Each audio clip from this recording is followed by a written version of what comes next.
The hour of 1 o'clock having arrived, and Santa Cruz City Council having arrived, we will call the meeting to order at 1:03 p.m., and the clerk will be kind enough to call the roll. Thank you, Mayor. Councilmember Triguero. Present. Bruner. Present. Newsom. Present. Boulder. Here. O'Hara. Here. Vice Mayor Cohen-Torrey-Johnson. Present. Mayor Keeley. Present. A quorum having been established, we are in the second day of budget overviews leading up to our adoption of the city's 2025-26 fiscal year budget later this month. Today we will be studying enterprise funds and the capital improvement projects and concepts associated with that in the proposed budget. Ms. Cabell is here, Ms. Burton is here, and all manner of department heads and other important people are here. And Ms. Cabell, would you and Ms. Burton like to open up this afternoon? While you're approaching, let me again thank you, Ms. Cabell, and your entire team for their very good work every day on managing the very complex compound budgets. Recording in progress. Thank you. And welcome to day two. So this afternoon, we're really going to focus pretty much entirely on the enterprise funds and the capital investment program. So we're going to start out with Heidi, who's going to discuss the water funds. We'll look at Nathan. We'll talk about the other enterprise funds, and then we'll move into the CIP with Kevin. Ms. Luckenbach, welcome. Thank you and your department for your very good work in all aspects of water for our community. Very critical issue, obviously, and your folks do a very good job. Thank you. Good afternoon, Mayor, council members. Heidi Luckenbach, your water director. We put a little twist to the agenda today, and we didn't let Elizabeth know. Kevin Crossley is not with us today, so you will be hearing from myself and the Public Works Director, Nathan Wynn. And we have, as noted, all manner of staff behind us to answer any sorts of questions that come up. A little bit lost here. I want to start out just backing up. Where do I point?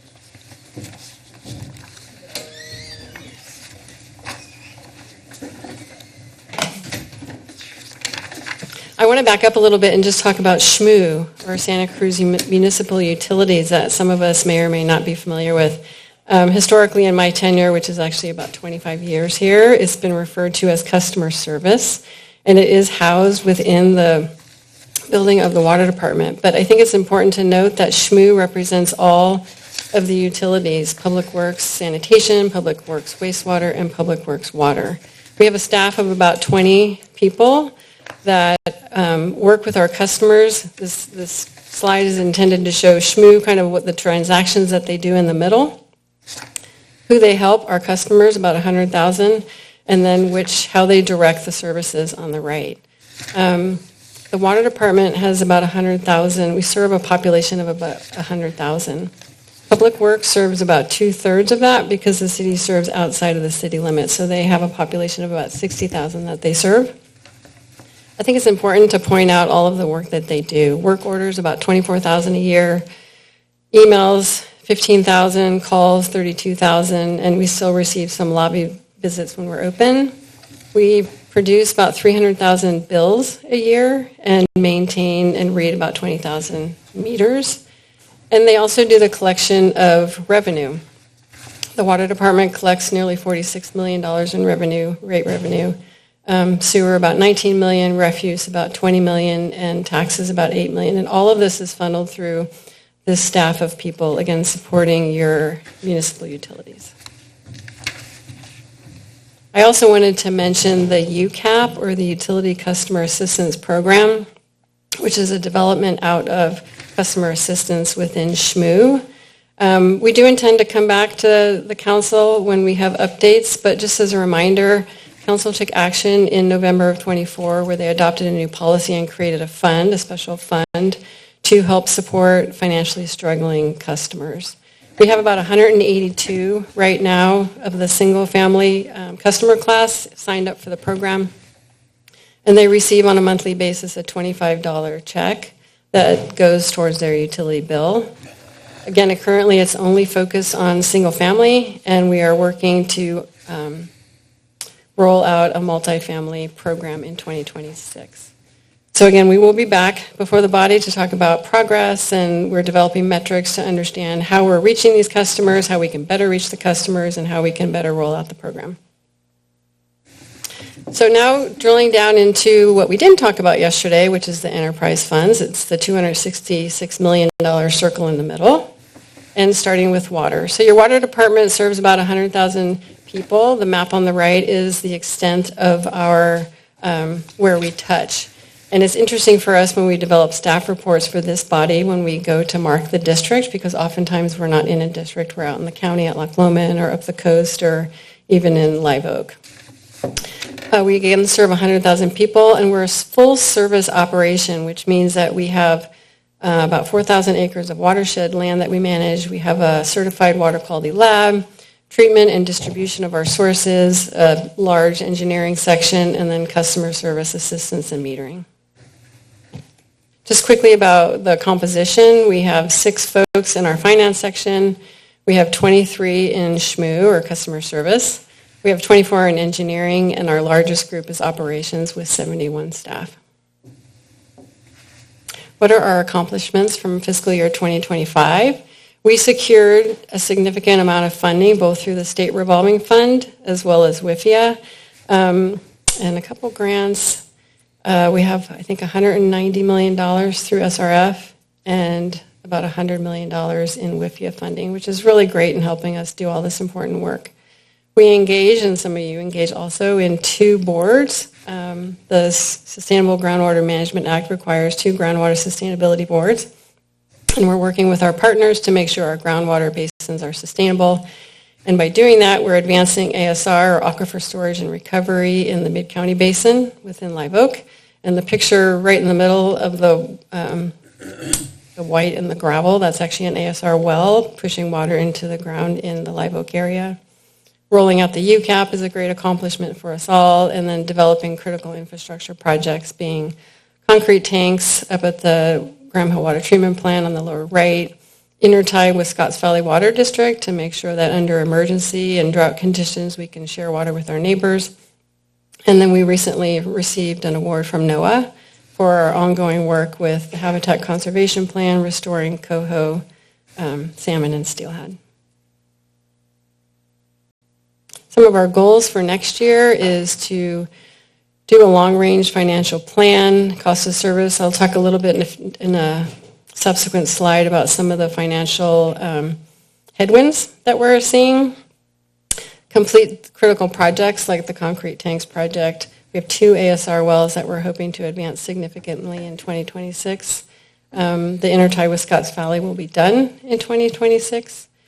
With respect to the Habitat Conservation Plan, at your June meeting, you'll receive a staff report that is requesting 2 contracts so that we could really kickstart that work. It's developing a project plan to enhance various areas of our watershed for the restoration of fisheries, as well as a mitigation and monitoring plan. So that's going to come before you in June. And we have a 30-year commitment on the HCP, so you'll be seeing us maybe every year for 30 years on that topic.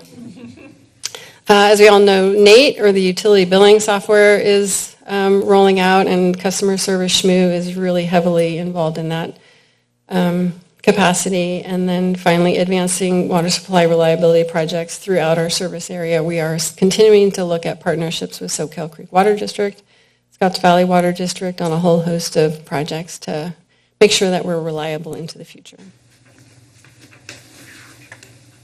Some of the challenges that we're facing, I think it's a pretty common theme. I was at a state water conference last week, and it's pretty much everything that was talked about was rising costs of services, labor and materials, rising costs of construction contracts, decreasing demands, which means decreasing revenues.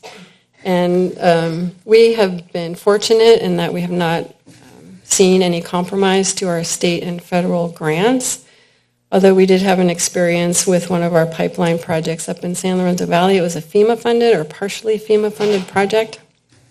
And because the bids came in so significantly over budget, FEMA removed their funding from the project because it wasn't penciling out for them in terms of their cost benefit. That's the only place that we've seen an impact thus far, and we haven't heard anything that any of our other funding sources are at risk.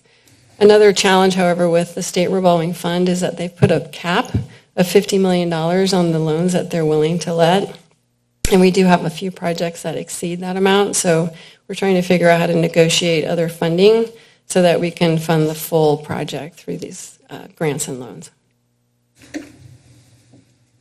So what does our operating budget look like for fiscal 26? It's $56 million.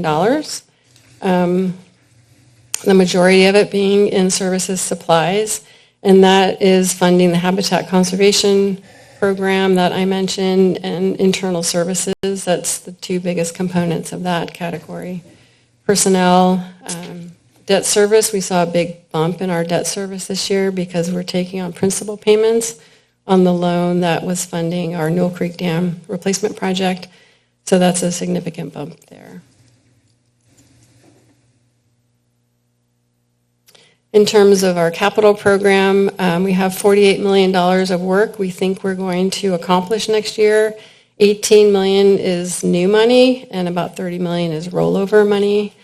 This slide we've attempted over the past, at least internally, to be able to highlight where we're investing our money to make sure that we're investing it in places that meet the department goals and the city goals with respect to reliable service and affordability.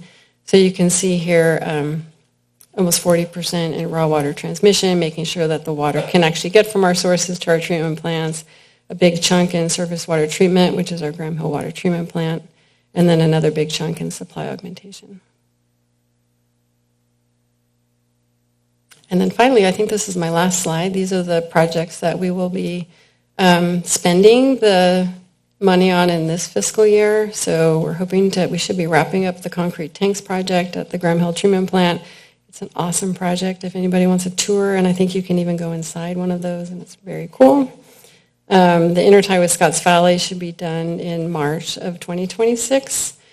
Continuing to work with the contractor to develop the Graham Hill Water Treatment Plant project, and then continuing with progress on the Newell Creek Pipeline project, the one that is in Graham Hill Road. That's probably raising a lot of attention between that one and the intertie with Scotts Valley. And then coming up for us is updating our financial plan, the long-range financial plan, the cost of service, and a whole host of other things that you'll hear from us over the coming year. And with that, we're going to do questions by fund. So I can hand it over to Nathan, but we can entertain questions here on the Water Department capital and operating budget.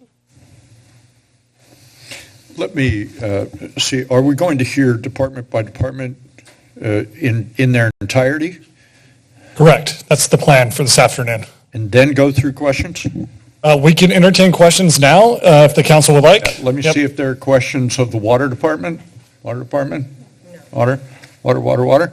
Okay, so here's my questions about the Water Department.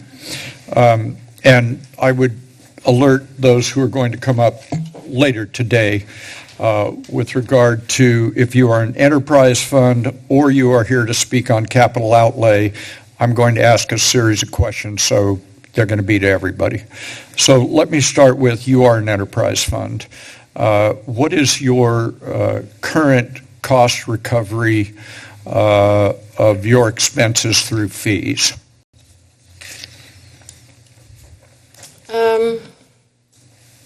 I will probably ask Melissa also to come Okay. up, but I think the only place that we don't fully recover costs for fees is up at Loch Lomond in the rec area. Is what, I'm sorry? At Loch Lomond Recreation Center is the only place where we don't So recover. everything else in your department is covered 100% by fees. There's no general fund subsidy to your department other than Loch Lomond, And we don't subsidize through the general fund anywhere.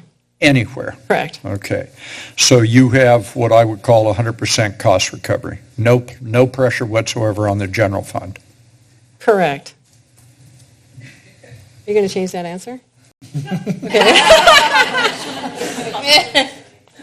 Okay. Cost of service studies. So every 5 years, we do a cost of service study, which tells us how how much revenue we need to cover all of our costs.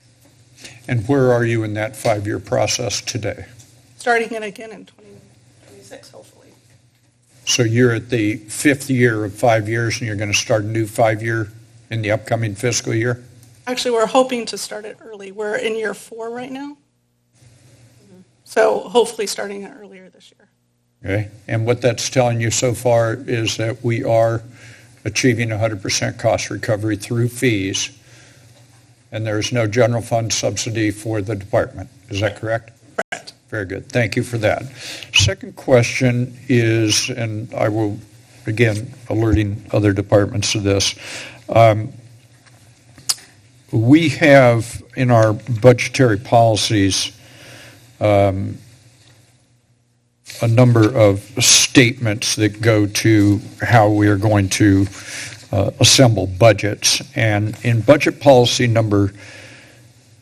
policy 12.3, which is on page 291 of the proposed budget, there's a discussion about the development and adoption of the City of Santa Cruz budget, and it conforms to high-level best practices budgetary principles.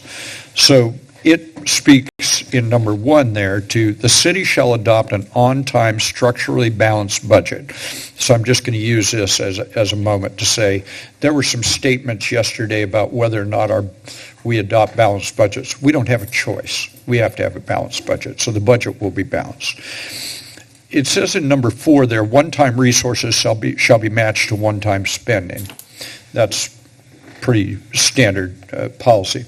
Long-term fiscal plan shall be developed and updated, and fees for services shall default to full cost recovery. So congratulations, that's a good thing as far as I'm concerned.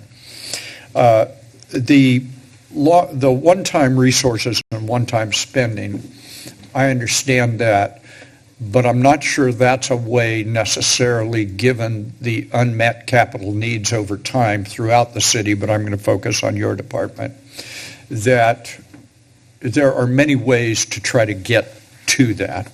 You can say, for example, which is done in some of the smaller capital needs, we're going to replace a police car and it costs this amount, and so we'll divide it by 5 years and we'll sink that, and now we can buy a new police car. Can't do that with some of the massive levels of infrastructure and the costs of your department. It'd be nice if we could, but it doesn't seem like we can. But it does beg the question of how we do get prepared for that. Because I think there's a sense, I was discussing it with the city manager and some of his folks this morning, that a part of what we do is get as ready as we can for when the state and federal government fall in love with something we need. In other words, they've got some budget, they're going to pay attention for a year or two to something, we're ready to go because we've needed this for years. And so we're opportunistically ready to go there. That's different than we have this set of $500 million or $1 billion of capital outlay needs spread across a whole bunch of departments. And we can't really have a sinking fund for every single one of those and rely on ourselves only, or we'd be sinking all the money and practically spending nothing every year, right, because of the cost differential or the magnitude of these issues. So what I'm interested in, and those of you who are going to come up and talk about capital outlay needs, I'm going to be interested in your response to this, is how it is we do then do something other than on what I would call larger capital outlay needs than a vehicle or a whatever it might be of that category. But these larger capital outlay needs in parks and public works and water and elsewhere. What is the actual strategy here? And I know I'm implicating the city manager in this by way of asking for his response as well. And how is it then we say, this is an ongoing situation. And for us political people, I acknowledge this is difficult. We want to do something now for the people who are our constituents. And it's hard to say, well, we'll save money and some other council gets to go spend that on something else at a later date. So I understand the politics of it. But I'm very interested in the actual institutional approach on the larger capital outlay needs about how we are going to meet those over time, rather than just waiting for the state and federal government to fall in love with something we like. And so I'm addressing this as it relates to water, but I'm not asking you to carry the whole burden to answer this question. I know the city manager and others will have to weigh in on this as well. Did you want to start? I'm happy Nice to. move. Well done. I know Heidi has a great answer to that with regards to the significant and major capital outlay work that the water department is working on. I guess I'll start by pointing out, Mayor, the policy that you're speaking to does a couple of things. One, it helps to ensure that we're not using one-time resources for ongoing needs as an organization, and inadvertently finding our place any given fiscal year where we don't have adequate ongoing revenues to cover that additional expense that we're taking on. So that policy is helping to ensure that as we have one-time funding available, we're using it for one-time capital needs, and we do that across all of our departments, and that's what that policy is really getting after. Outside of that, when we talk about capital planning as a whole, when we are planning for major capital and infrastructure investments, they have to be done both near-term and long-term. So capital projects are inherently a multi-year planning endeavor, and that's exactly what the water department has done as they are working on these water resiliency projects, as a number of their assets are now starting to reach the end of their useful life, and Heidi can speak a little bit to that as well. But all of our departments, when they're looking at their assets and their critical infrastructure, are looking out multi-year. Now, I want to also just be very, very clear and frank. Those needs significantly outpace the revenues we have available to us. And there will be a point in time in the future that we want to engage with the council around thinking about what other revenue sources could be brought to bear, having conversations with our community, wanting to be transparent about those capital needs that will most certainly exceed the revenues we have available to us today. Much of our infrastructure was built around the same time, and we're now finding that a lot of those assets are reaching the end of their useful life. This ranges from our parks infrastructure, our open space, our fire stations, and the list goes on and on. So I think what you're getting at is ensuring that we're not just year by year running into infrastructure needs without having a thoughtful, longer-term plan, and that is very much how we approach this work. But I'll also give Heidi an opportunity to talk about the planning that they're doing on their end as well. Like a couple things to say about all of that. Like Melissa said, we do at least every 5 years a cost of service, long-range financial plan, rate analysis, and adopt new rates. And we are currently in year 3 of a 5-year rate structure. The 4th year goes into effect July 1. And then we have the 5th year, July 1 of 26, for fiscal 27. We do that based on evaluating the condition of our infrastructure and services that we provide, what we can accomplish in that 5 to 10 year planning horizon, and this kind of iterative process around what the community can afford. So it's not as if we say we need $400 million and that's it. It's developing a rate plan that meets the affordability needs of the customer and the needs of the department and the city. What can be wrong with that is things that we're seeing now, which is, we do a great job in conservation, and that means we're not selling water. It means we're not making revenue. At the same time, we have, like I mentioned before, the construction costs going through the roof. We have a lot of competition in the construction world for contractors, so that drives up the price. The uncertainty with state and federal grants and loans, and all these things are kind of happening at the same time. So we are, as we mentioned, going out for a new study early to see if, and again, entering into that iterative process to see how we can continue a large capital program while at the same time meeting the needs of our customers from that affordability lens. We are also packaging projects, particularly on the water supply side. That seems to be a big category in Prop 4 funding and also through U.S. Bureau of Reclamation. So we're trying to package a project that which is always a bit of a game also. You're packaging a project with some criteria that you think are going to make it into the grant funding language. We're trying also to partner within the city, so partnering with Public Works, is it recycled water, any other projects that they have, and also with our neighbors, because creating that a larger benefit, the multi-benefit, is always a good, it's viewed very well with funders, as you likely know. So we're doing a whole host of things to make sure that we can continue developing the projects. We do one-time purchases, but for the projects that are going to last 30, 40, 50, we have some projects that are infrastructure in the ground for longer than that.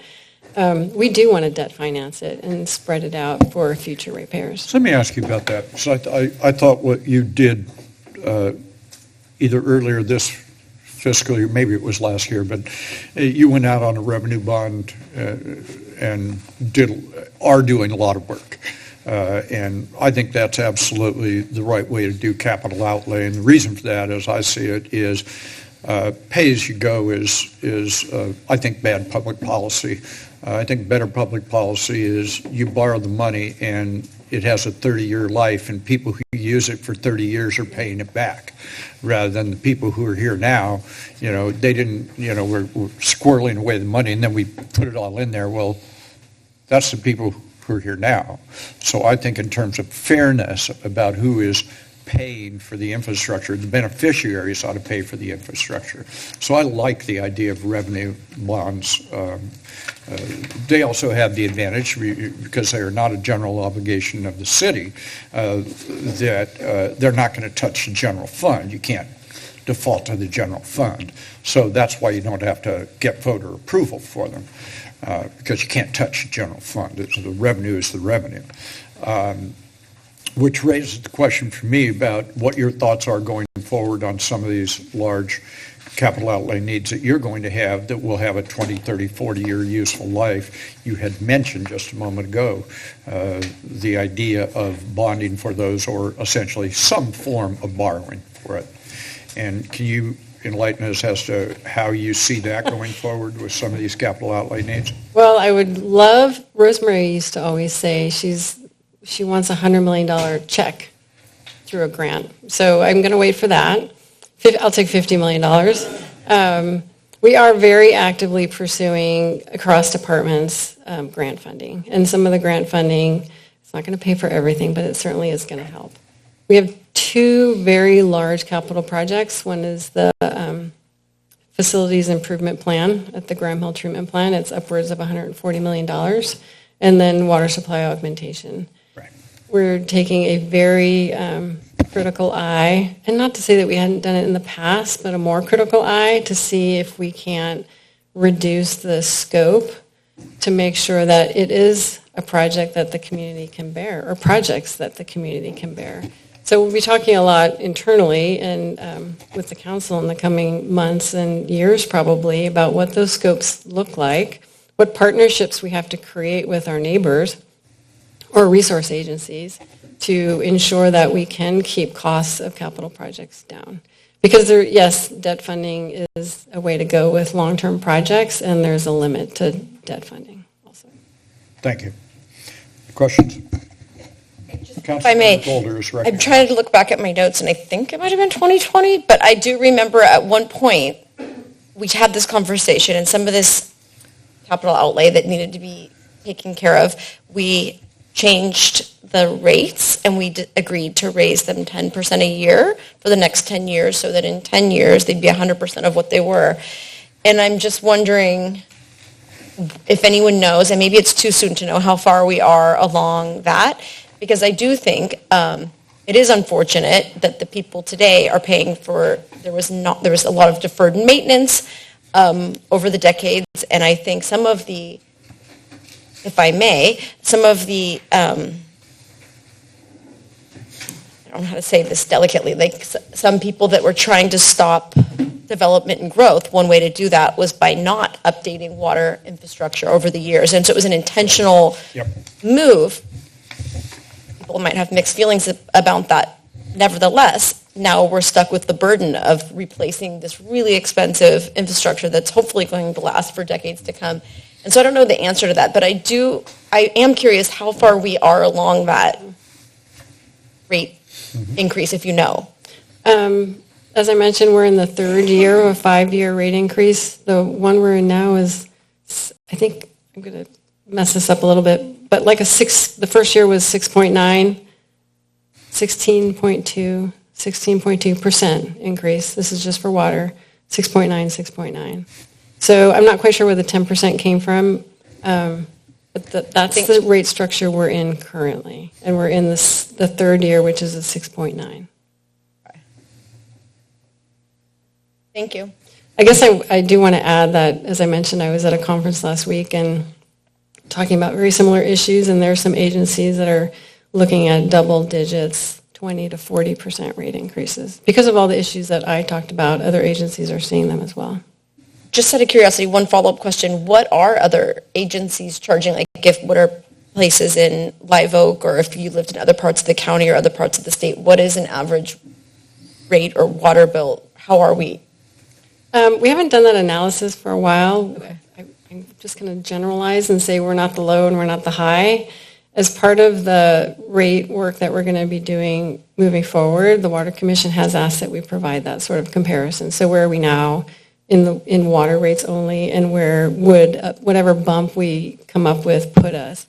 The one thing I would want to add is that we're surrounded by water districts, which only perform water functions. And as I showed, we do a lot of additional tasks, including the lab, including Loch Lomond, including our resources that come 16 miles up the coast. So it's a bit of an apples to oranges comparison, but we are going to provide that. And then I think I have two more follow-up questions, and one's in regards to agriculture, and where do you see, is there a possibility that would in the future become unaffordable to provide water to, or is it still something that our farms that are getting water from our city? So we do have a few farms up the North Coast that still received treated water.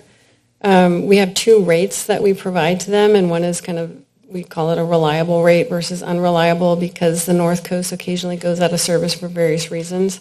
They appear to be within the range of affordability, and again, since I got here, and that was 20-some years ago, their demand on the system has gone from 80 million gallons a year down to about 5 to 10 on the high side. So it's really declined quite a bit. They're very aggressively looking at different ways of farming and different water sources in terms of their own wells and blending water and things like that. So we're all working together to try to find strategies for that.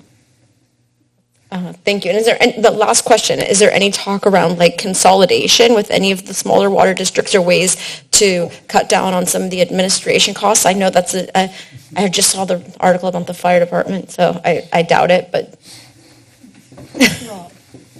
I don't know. No. Copy that. Okay, thank you. That's it. Not at this time. I mean, there could be merit to those conversations in the future, and there, in various ways, there are certainly shared services. The Pure Water SoCal project being a great example of a recent one where we now have shared infrastructure. So more to come in the future.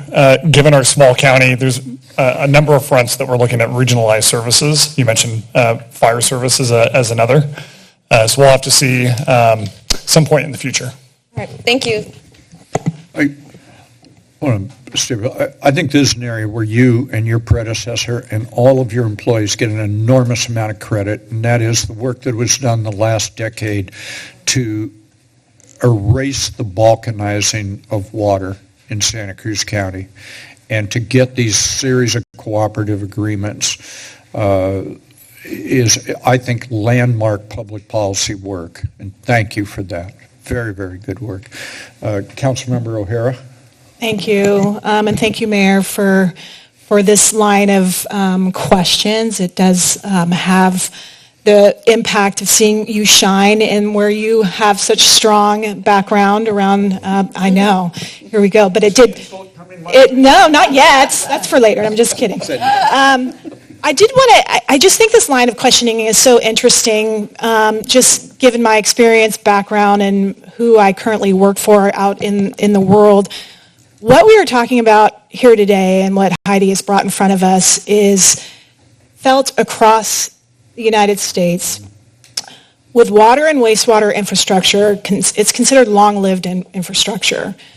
We heard from I think we heard from Elizabeth, the finance director, yesterday that Heidi's department is the most ignored department, or the one that I think that was a direct quote it was from Sonia.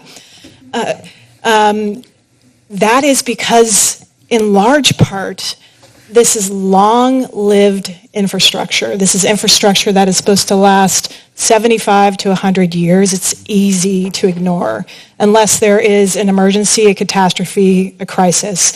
So what we've seen over the last couple decades is a couple of those, right? We've had droughts. We've had to, institute water police, and we did a tremendous amount of work. What was it, 15 years ago? I'm not sure, Heidi. We have worked on water supply augmentation. You are right to suggest that was an unprecedented and an unparalleled level of work to get us to a place of community understanding and community acceptance around what we need to do to ensure that we have sustainable water supply. We have people out in our watersheds every day focused on habitat conservation. And we put those endangered species before us, and we're required to. It's a complicated set of responsibilities and tasks. I will say, in relation to all of that, what a lot of other municipalities and utilities are doing more like 50 and 75-year visions for what their CIP is going to require. And I think getting to a question around this is kind of going back to the slide of the projects for next year. It's kind of hard to imagine how they fit into that larger scope. What was 5 years ago? What's 10 years from now? I know they all fit a narrative that is a much longer narrative in terms of what are the goals we're trying to achieve with those 5 or 6 projects. What are they in relation to the last 10 years of work? And what do they serve as building blocks to get us to that next 20 years? And so I don't know if that's like kind of a fluffy question. I guess my fluffy response might be those projects were building blocks, and you're spot on. And the story has changed. And so what we're doing now is figuring out what the new story is and looks like and how we can fit projects into a new story. An example is the concrete tanks up at the Graham Hill Treatment Plant. We have 4. We're replacing 3 of them because the story, as it unfolded, was do your 4th one in the next phase when you're doing your full treatment plant upgrades. That's not the story anymore with the various impacts of funding and, as I mentioned earlier. So we are rewriting the story. And I appreciate the comment about potentially looking at a 50, a little heartburn there, 50 or 60-year capital program, but I think 20, 30 years is going to be certainly on water agencies' minds across the country, really. Yeah, absolutely. And I think that point about the story is changing, it's changing every year, pretty much. Yeah.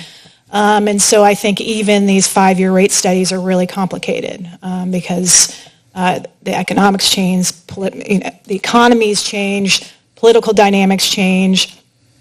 The work that you do is day in, day out. You must deliver the same level of service every day with all of these other factors that create a lot of pressure. So, I just as a follow-up, Mayor, I think I would be very interested in having a conversation about what that let's say 20 to 30 year CIP looks like. I know that's probably on your mind.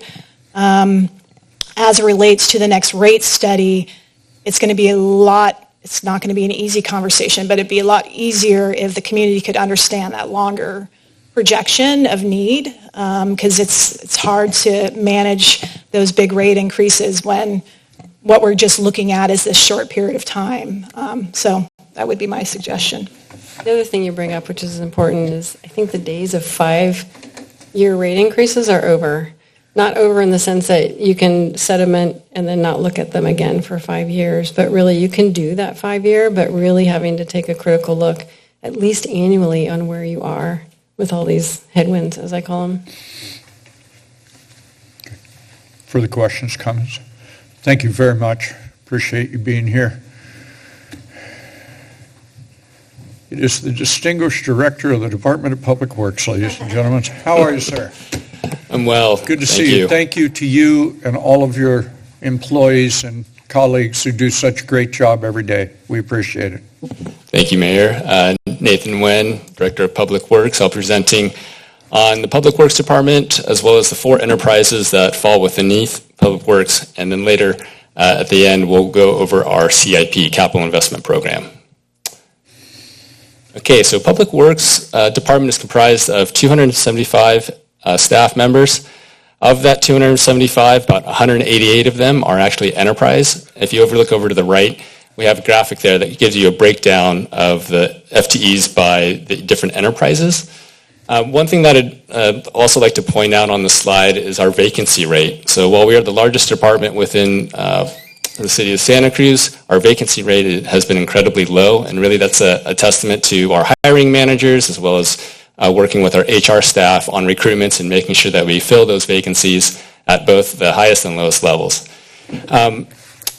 You also notice on the slide that the positions that we're requesting in fiscal 26, there's going to be 2 of them. So one is going to be a senior professional engineer in the engineering department, and it's going to help us develop a master plan for our landfill as well as work on a lot of flood control projects, as well as a solid waste worker. We're adding additional capacity there, as I'll go into a little bit later with regards to the wharf refuse operations. There's been additional services that we're providing at this point in order to keep up that service. This slide Mayor, right can here. I ask a quick question on the last slide? Please. What is enterprise impact of vacancies? What's that number? Those are the savings that we received in dollars as far as the vacancies that we had in those different enterprise funds. And so there was some vacancies. We have a low rate, but there was some savings that were realized in the past year. Okay, thank you. Okay, this slide essentially goes over the operating budgets, both on the operating and capital side. One on the left includes general fund projects and staff, while with the pie chart on the right breaks down the different funds by enterprise. And so we'll go a little more in depth into these 4 enterprise funds. So first up is the wastewater fund. So the wastewater team manages the wastewater treatment facility. It's a regional facility. We accept wastewater from Live Oak, Aptos, SoCal, and Capitola. And then they also manage and maintain our 160 miles of sewer pipes that run through the city, our collection system. In addition to that, we have a lab there at the wastewater treatment facility too that we also manage and help protect the public from any type of contaminants. Next, I'm going to go over the refuse team, the refuse division. Refuse division operates and maintains our resource recovery facility at DeMio Lane. They also handle all of our collections with regards to refuse, recycling, and green waste, as well as our food waste. Street sweeping is also incorporated in the refuse division. That also helps with our stormwater compliance piece, but also, again, collecting contaminants off of our roadways. They've largely been a pay-as-you-go system, as we kind of initially discussed earlier. Similarly, actually, wastewater, I should have mentioned this earlier too, has been a pay-as-you-go system, but as we look at our 30-year capital investment as into the future, that we are looking at additional rates with our aging infrastructure as it reaches end of service life. And so we'll talk a little bit more about that in the capital improvement part of the presentation. But we are planning on doing some large capital outlays in these out years, and so we will most likely do some debt servicing, and we've already done some of that already in the wastewater side. Again, we'll get that into the CIP. Again, similarly on the refuse side, we haven't had large significant capital improvements. We've done a cell project a couple of years back. Most recently, we'll talk about a methane flare project that was also a requirement from our air board that we've implemented. Next up, we have our parking fund. This was also an enterprise. Parking division has 4 city, manages and maintains 4 city parking garages, 18 surface lots, as well as 18,000 assets that are citywide. It's going to give those with our meters and signs, et cetera. The division manages all of our parking programs and permits. They perform enforcement and play a key role in maintaining our downtown area as well by doing the sidewalk scrubbing and maintaining our public restroom facilities. They also act as a kind of pseudo-ambassadors for the city, oftentimes being the first, our parking enforcement staff being the first people that visitors get in contact with our city staff. The last enterprise fund that's within Public Works is our stormwater fund. This one is really a shared responsibility between several divisions within Public Works, both on the engineering side, our operations side. I mentioned refuse earlier, but also contributes to the street sweeping program, which also helps with our statewide general permit stormwater compliance. That fund generates roughly $751, is really a citywide stormwater tax that hasn't been updated since, I think, 1994. So we'll talk a little bit more about that in a minute. But currently it brings in around $570,000 a year. That's been consistent for roughly the last 30 years. 752 is what we call our stormwater overlay fund. That's if you live in the flood basin, essentially in the downtown area adjacent to the San Lorenzo River. That's an additional tax within that area that generates around, about $325,000 a year in that fund. And that fund has also been in a challenging position as we look at maintaining the San Lorenzo River with a steady revenue source that hasn't been increased, as I said, in 30 years, but knowing that we need to maintain and upgrade our levee systems and flood control system to meet our FEMA accreditation process. This slide goes over some of the accomplishments that we've received over in our department. This year we embarked upon our wastewater rates. So as we discussed earlier, the 5-year program, we've just reached the end of our current 5-year program for wastewater, and we are implementing our next 5-year rate strategy. So will be coming before you again come before council on June 10th for a public hearing. In addition to that, we talked a minute about some stormwater funding analysis. We performed we hired SCI Consulting to help us right-size our stormwater fund. So we're looking at some possible options to increase our revenues to address some of those long-standing capital needs on the stormwater side. This year we also instituted our temporary flare system. So while the damages of I believe it was the winter 2024 storm event knocked down power outage at the resource recovery facility, it became apparent that we weren't able to burn off the required methane gas to meet the air board requirements. And so the team quickly stood up a temporary flare system and is looking at installing a permanent flare system in an upcoming year. Another accomplishment that we've made is our street sweeping pilot program. So the street sweeping, well, we've performed street sweeping over the years, again, through our refuse fund. A part of this pilot program is really enforcing the time restriction and towaway piece of that required us to get a coastal development permit from the Coastal Commission. So far, it's been successful to this date, and then we're most likely looking at expanding that pilot program into the next fiscal year. Very quick question. Sure. Expand it meaning continuing it, or expand it meaning in area? Potentially both. Thank you. Some additional work that has occurred this year is our analysis of our headworks project, wastewater headworks project. That's really where all of the wastewater comes into the wastewater treatment facility. That project is actually ongoing and currently under construction. It's a $20 million project. And then we also are starting to evaluate our electrical improvements at the wastewater treatment facility with regards to creating more resiliency and redundancy, so that we also had a power outage there and have been struggling or maintaining our electrical infrastructure, but knowing that we need to be more resilient out in the years out. Lastly, the project that we're also assisting with is the Downtown Library Affordable Housing Project. There's a garage component to that. We were recently successful in obtaining a revenue bond for that new garage, and so we look forward to getting that groundbreaking very soon. Some of the goals and challenges of fiscal 26. Let's see, we'll start out with the landfill costs of service recovery study. So while we've actually performed our rate study on the collection side, we've lagged behind on our landfill side. So when you're actually, members of the public are driving up to the landfill, the fees associated with that. And so we're working on getting full cost recovery when it comes to the landfill services there. Very quick question. In the upcoming fiscal year or over several years? This upcoming fiscal year. Thank you. In addition to this upcoming fiscal year, we mentioned here earlier about stormwater revenue and programming. So while we're also talking about the revenue side, we'll also be looking at the programming piece of that. And so that also relates to the Measure E bond that was passed, or measure that was passed. Is making sure that we're actually utilizing that funding and optimizing the funding in a way that is best use and for best uses for the community. Mentioned the Resource Recovery Permanent Flare. That project is underway. The Title 22 Tertiary Treatment Facility, that's a project done in partnership with the Soquel Creek Water District as well as the Water Department.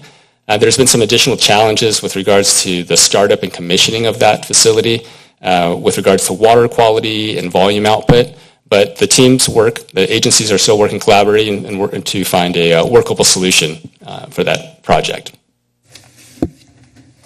Expand. Yeah, the agreement that we had with Soquel Creek Water District when we went forth to build this Title 22 facility had a certain level of water quality and volume output that we were expecting. And as we've run the system, as Soquel Creek Water District has run the system, we're finding challenges that the water quality isn't meeting their needs with regards to meeting the state requirement on Title 22 water that would ultimately lead towards recycled water in the future. And then in addition to that, the output itself, the volume that we're seeing is maybe half of maybe what we were initially anticipating. And so there's discussions that we're having between the Water Department, Soquel Creek Water District, as well as their contractor, Black & Veatch, to determine what engineering solutions can be applied, what's the cost of these solutions, how does that impact our ongoing operations. In Public Works, Wastewater Division, the thought was that when we went from a sand filter system to this Title 22 system, that we understood there was going to be a little additional operational cost that would go with it, managing a more complex system, all with the goal of going towards more recycled water or potential recycled water facility in the future. But as we're looking at, again, the output being lower and the water quality not meeting our current needs, we have to start beginning to expand or expend a little bit more, Soquel Creek and their contractor, I should say, to evaluate additional options to provide more filtering, better to improve that water quality. And then, again, a larger discussion is still being had about what is the right volume output that is acceptable. Okay. Next, we'll go into the parking division. We have online residential permit parking programs that are going to be launched later this year.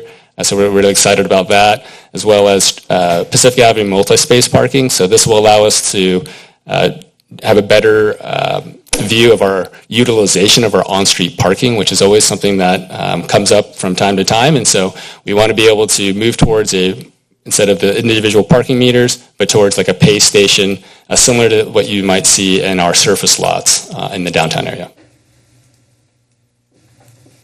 Okay, next I'll take us into the capital improvement program and capital investment program.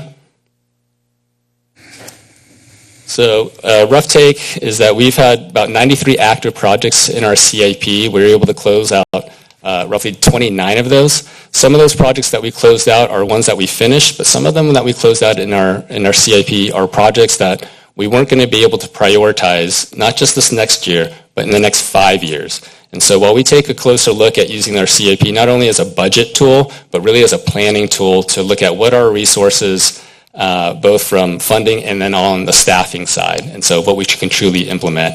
And so we've been able to reduce our CIP and our scope of that in projects that we think we can actually implement over these next 5 years.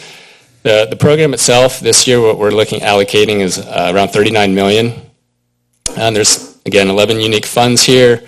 About 66% of our projects are grant funded. So while we have a lot of projects in the enterprise funds that are fee associated, much of the work that we do is also leveraging some of those funding, our local dollars, our Measure D dollars, et cetera, towards getting grant funds for our larger CIP projects.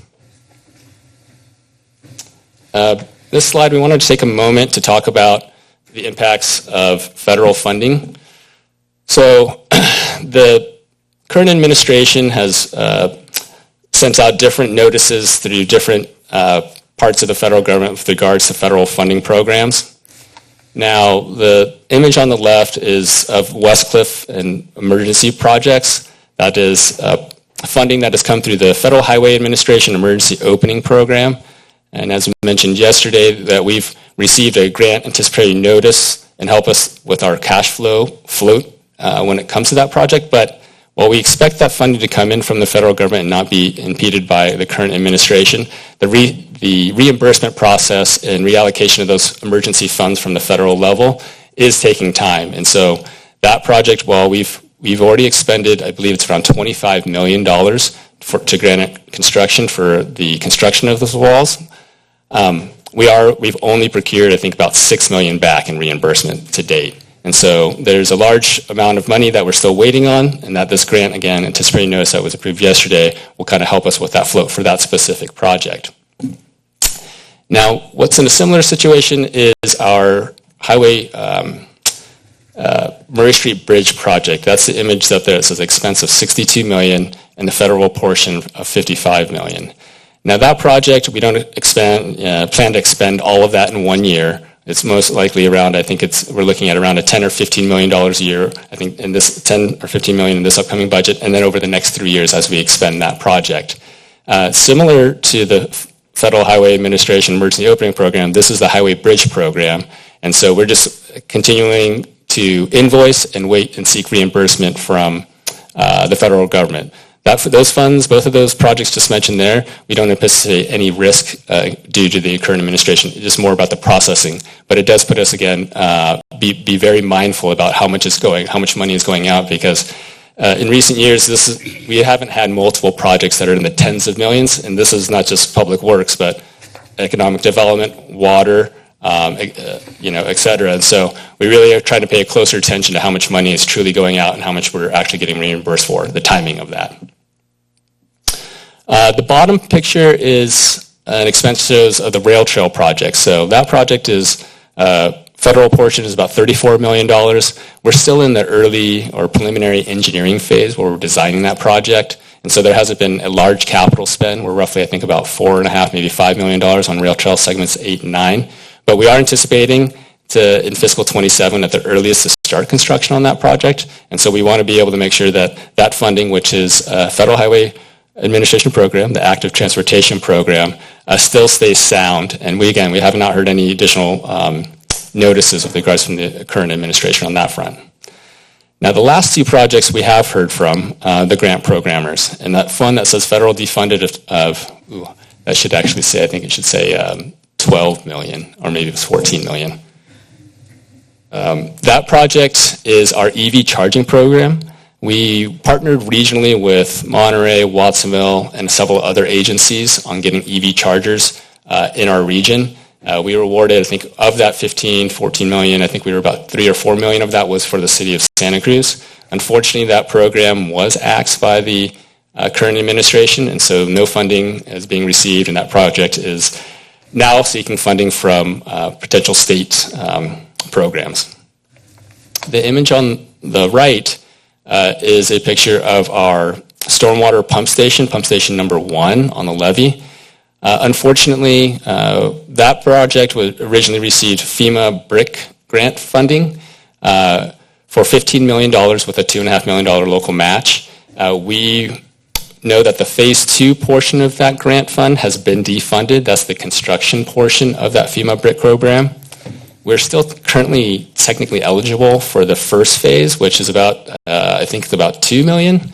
$2.5 million, but we are still waiting to see if that funding is going to still become realized or not. The federal government has said that they're evaluating all projects within that program, and so it's kind of a wait and see if this project too will also be completely defunded. And this one is a critical infrastructure project. As we talk about the stormwater compliance and upgrading our infrastructure along the levee, this would be that first priority project that we continually search for funding for. I'd also like to just kind of point out that it's not all doom and gloom. There are some other state funding opportunities with the Prop 4 funding, the climate bond, and so the teams are working collaboratively both within Public Works, within Water, within Fire, to see, as Heidi mentioned earlier, about collaborating on grants together. It creates a much stronger application. And so stormwater in particular, we might be looking at this one, again, as a Prop 4 bond project. Okay, I'll go over some projects that were completed in fiscal 25. Of course, we have our Rail Trail Segment 7 Phase 2. Thank you, Mayor, council members, for participating in the ribbon cutting event last week. It was a fantastic event. We're really excited to deliver this project finally in this year. Again, this project was largely funded by the California Transportation Commission's Active Transportation Program, Cycle 3 grant, as well as city and RTC Measure D funds. This project overcame a lot of challenges, in particular with the significant weather events, delays that caused over the last year. But again, we're proud to see it in active motion today with the public. Next up, we have the Bethany Curve Culvert project, and really kind of the entirety of the West Cliff projects. These projects are roughly estimated about $30 million. We look forward to having a ribbon cutting ceremony later this summer in August. What's also wanted to point out here is that we essentially constructed 4 major seawalls, as well as filled 3 large caves as a part of this emergency response effort. And this is all in an effort to restore West Cliff back to a 2-way roadway system. Okay, I wanted to sprinkle in a bunch of other projects that were completed in fiscal 25. Starting over here is that we have a paving project that's currently underway. We've added about 70 curb ramps in the neighborhood of Escalona and Bay, and so paving will be coming next later this summer, but excited to get those ADA compliant sidewalk and curb ramps in place as a part of that project. Temporary flare system we mentioned earlier. Our courtyard also received 8 additional EV charging systems. I put this under a thriving organization piece where, again, we're trying to not only utilize our EV system for our refuse vehicles, but all different types of vehicles within our fleet program. On the top middle, you'll see a solar array on our riverfront garage. This is, again, to kind of reduce energy costs and resiliency for that facility. Below that, you'll see our San Lorenzo River Culvert project that was completed this past year, which increases water quality in the lagoon for endangered species, as well as reduces the risk by not having to perform as many mechanical breaches as we've done in the past. Doesn't eliminate them, but definitely reduces the number that need to be performed. And then lastly, you'll see a storm drain project on Escalona to the right. Okay, current and future projects. So this slide has a lot on here. This is with our wastewater treatment facility. As I mentioned earlier, we have our headworks project that's under construction with the photo to the left. The images in the middle and to the right indicate our proposed electrical upgrade system at the treatment facility. Again, current estimates to date are at $60 million. And so as we talked about, as I mentioned earlier in the operating side, the pay-as-you-go model is most likely not going to work when we talk about our long-range planning for the facility. And so, yeah, expect to see us after hopefully some rate adoptions next month, plan for some debt financing to implement some of these larger projects. In addition, we're also working on a master plan for the wastewater treatment facility. So we've hired Brown & Caldwell, a consultant team, to help us develop that as we talk about, again, not just our 10 years, but some of our out years going forward. Next project we're excited to start working on is our road relocation at the 800 West Cliff site. The team has recently selected a consultant MME engineering group to perform design and analysis for this project. We're going to begin working with state parks as part of this scope of work in determining how much right-of-way is needed or an easement within the state park itself. Additional discussions are going to be had with regards to community engagement in the coming months and later this year, and so look forward to seeing this coming back to the community and council next fiscal year. Wanted to point out this project, the Downtown Intersection Improvement Project. This project is tied to the Metro Development Project, which is looking really sharp. It seems like it's moving on really well. And so as that project gets underway, there are intersection reconfigurations that are happening along Front Street. Earlier this year, Transportation Manager Matt Starkey brought forth a concept plan with regards to the striping. And so this is just an image. It's not exactly what it's going to look like, but wanted to point out what the new transit lanes and green bike lanes are going to be associated with on Front Street. So look forward to that. Last project I wanted to point out, of course, is our Murray Street Bridge project. We were really excited to get this into construction, after 25 plus years. The cost of this project, as mentioned earlier, is largely borne by the Highway Bridge Program, Federal Highway Administration's Highway Bridge Program, but there are local dollars associated with it. So it is taking a significant local match, which is utilizing our gas tax funds. I should mention that there are no general funds being associated with this project, and so it really is our local gas tax, leveraging that with our Highway Bridge Program.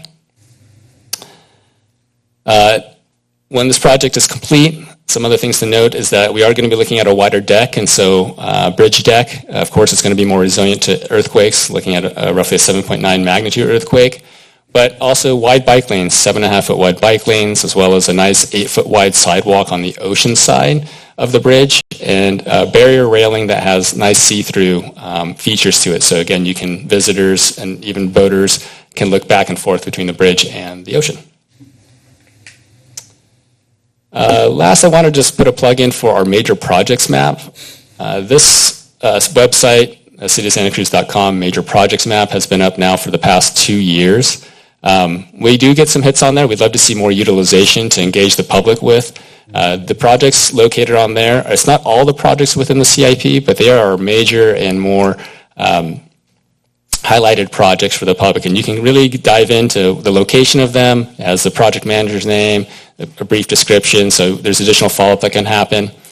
In addition to that, I just wanted to point out our Public Works projects page as well. So this is the page where we end up putting a lot of our plans and specs in this location. As we bring staff reports to council, those plans and specs are very dense and take high volume, so we end up putting them onto our web page for community to download those plans and review them together. And with that, I'll take any questions. Thank you very much. And again, please thank your staff for the terrifically good work that you do every day, day and night, all year long. Appreciate it. I'm going to start on my right this time. Let me see. Questions? Sir.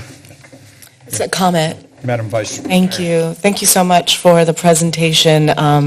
I wanted to just make a brief comment on the parking, and we've had this conversation, I've had the conversation with your team, that given that we will see a lot of development and some of them not having parking within the development, we should really explore and look at developer contribution to parking infrastructure and parking funds. So I know we've talked about it, but I wanted to bring it up again in the context of this budget. Yeah, I appreciate the comments, Vice Mayor Kalantari Johnson.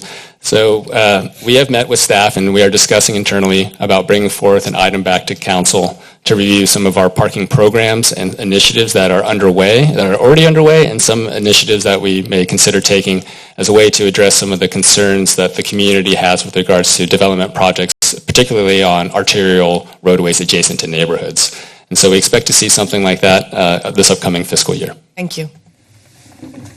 Councilmember. Just a brief comment to express appreciation. There's a lot of work that goes on, and much like Heidi mentioned, you are also having to react to changing circumstances very frequently, and shifting the work that your staff does to focus on some of these big infrastructure projects that are planned with unplanned work. So thinking about, West Cliff, for instance, my two colleagues on both sides here who have spent a considerable amount of time supporting that effort, that could have derailed everything, quite frankly, and it has not, and it's a testament to that long-range planning, but then also having flexibility, being able to be nimble, and then having a complement of staff that can do such varied work.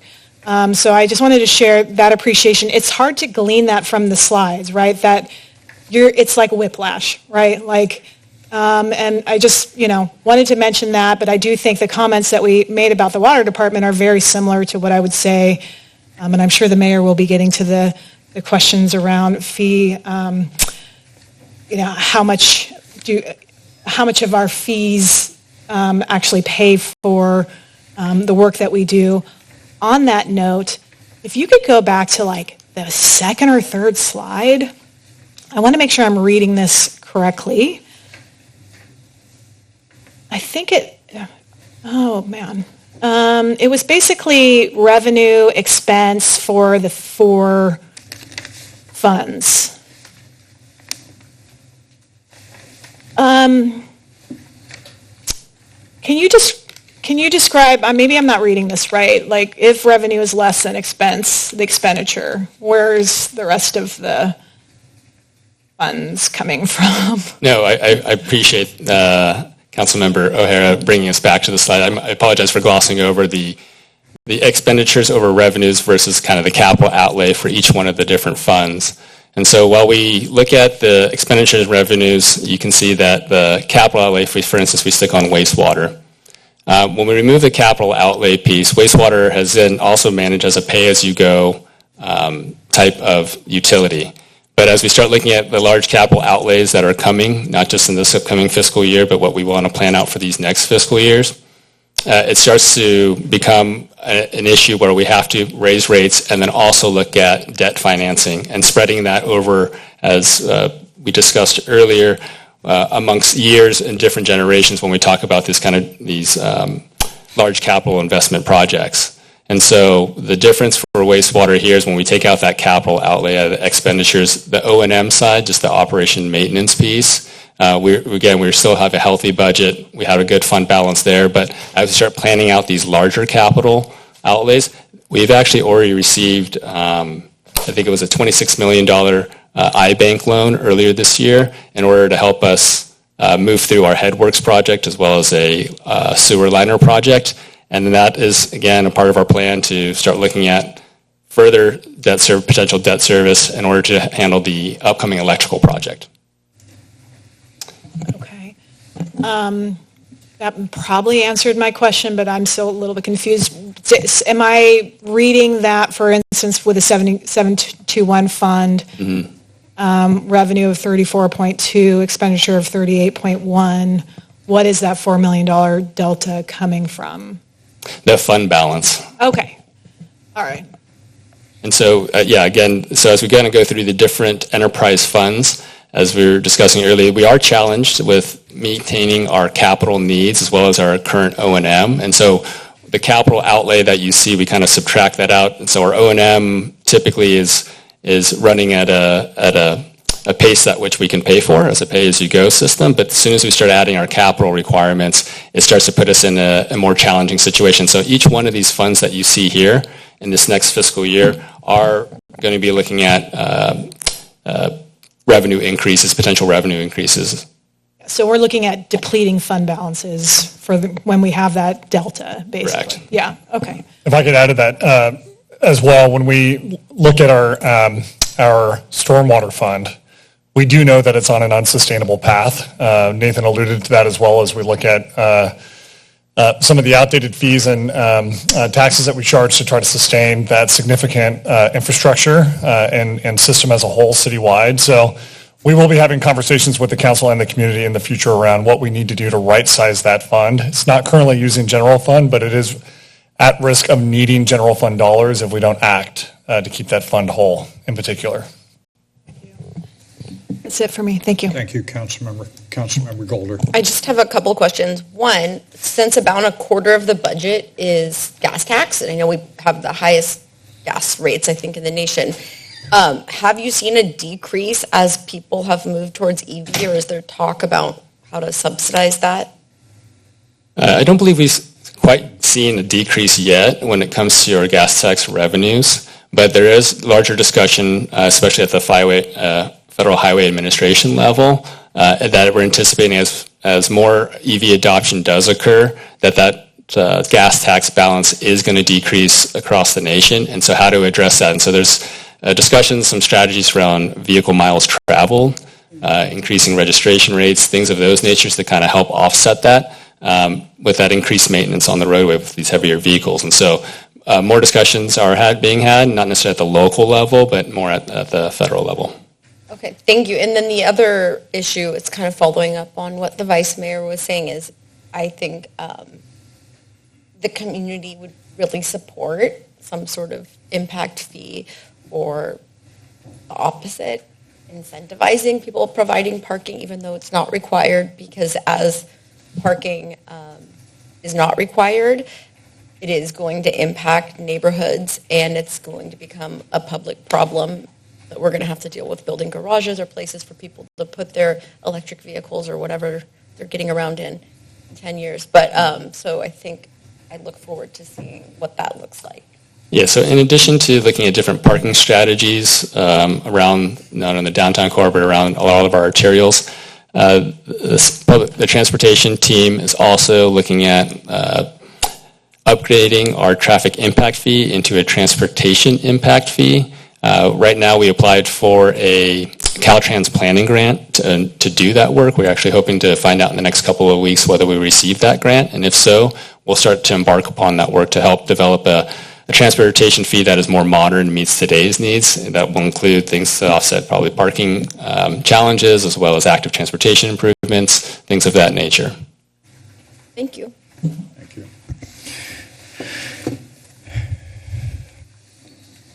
With regard to parking, by the way, a parenthetical thought. The legislature and the governor don't even pretend that the reason they're not that they prohibit us from requiring parking, they don't even pretend that that is because of some high-minded environmental purpose. They say it's to reduce the cost of development, and they're right. By the way, my next parenthetical statement on this issue is this, that since 2017, you've heard me say this before, so sorry to you, legislature and governors say they're tearing down barriers to development, so the implication is they're tearing down costs to development. They are reducing the cost. It's been interesting to me that the legislature, the Department of Finance, the Joint Legislative Audit Committee, none of those folks have had even the temerity to say, why don't we try to quantify that 8 years of reducing costs for development, billions and billions and billions of dollars? They don't have the courage to even try to assess that. Thank you for letting me do that. Now, I do have a couple of questions. So one is, let's go to the 100% cost recovery. Across the various accounts and purposes of your department, you are doing a lot of good work in that regard.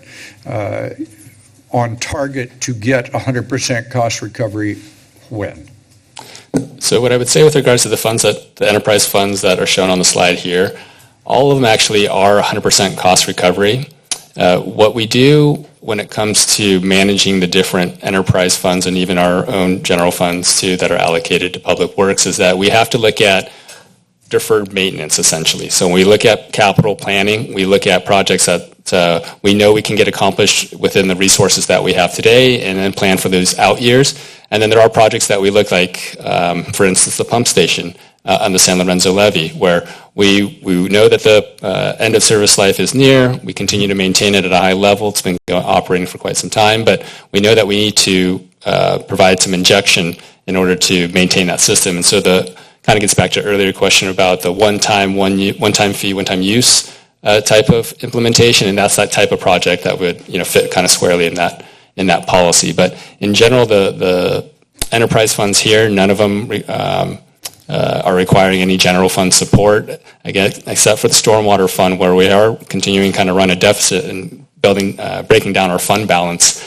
And so it is becoming a challenge where we are going to be hitting into the red in the next year or two. And so we were actively working on trying to develop increased fees, again, that hasn't occurred for over 30 years.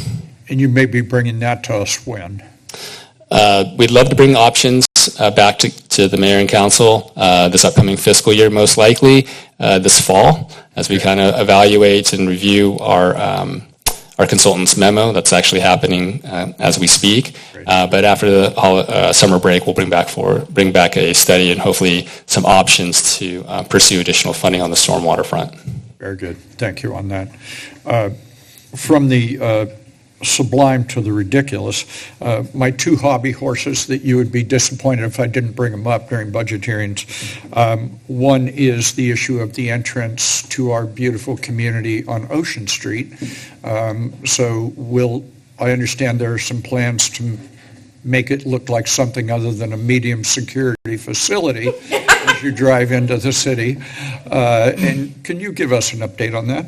Thank you. Sure. Yeah, the city has embarked upon a program to select an artist to improve the median as well as the islands on the Ocean Street, Ocean and Plymouth intersection. I believe we're narrowing it down to 5 artists at this point, and so we're still evaluating which one we're going to choose. Not sure exactly of the timing on funding piece of this, but I anticipate in this next fiscal year we'll have an artist selected and hopefully programmed in something to implement, whether it's this next fiscal year or maybe the year after. Thank you for that, but this has been around for a long time, this concept, and it's looked like hell for a long time out there. And to put it mildly, that is not our best foot forward to visitors, whether they are coming here for the first time or they've been here 100 times. It's a bad look. And I'm very interested in seeing this completed in this upcoming fiscal year. So what I would appreciate, unless we need a motion in this regard, if by consensus we could agree that you and the city manager would report back to us before our final action next week or so on the budget with a schedule for completing that project before the end of the upcoming fiscal year. That would be helpful. Second issue is, and you know that I would come to this, I know the city attorney, and God love the city attorney, who has told me that it is a matter of free speech for someone to hang out on a median, park their butt there, and solicit funds. I don't think that that's safe for that person. I don't think it's safe for the motorists. I don't think it's safe for anybody. And again, it's a terrible look for our city. There are cities all over the place who don't let you do that, and apparently they either don't care about the free speech issue or they don't agree with that interpretation.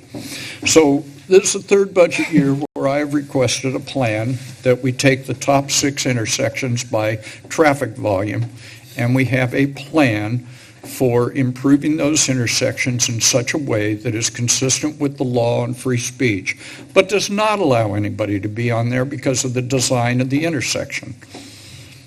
Your thoughts, again, for the third time. Appreciate the comments, Mayor. The city team has and is actively looking at those top 6 and really top 10 intersections in the city where we have medians where people have been hanging out or are in